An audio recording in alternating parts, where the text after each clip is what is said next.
రష్యాలోని యాకుటియా నగరం వరల్డ్లోనే కోల్డెస్ట్ సిటీగా నిలిచింది. ఇక్కడ -56 డిగ్రీల సెల్సియస్ ఉష్ణోగ్రత నమోదైంది. దాంతో జనజీవనం స్తంభించిపోయింది.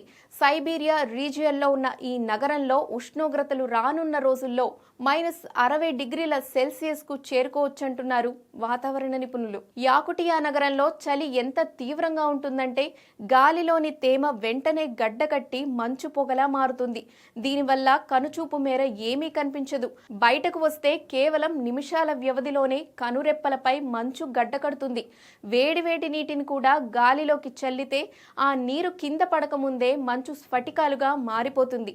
ఇంతటి విపరీతమైన వాతావరణంలో జీవించడం స్థానికులకు ఒక సవాల్. ప్రత్యేక పద్ధతులు పాటిస్తారు. కనీసం 3 నుంచి 5 పొరల ఉన్ని దుస్తులను ధరిస్తారు.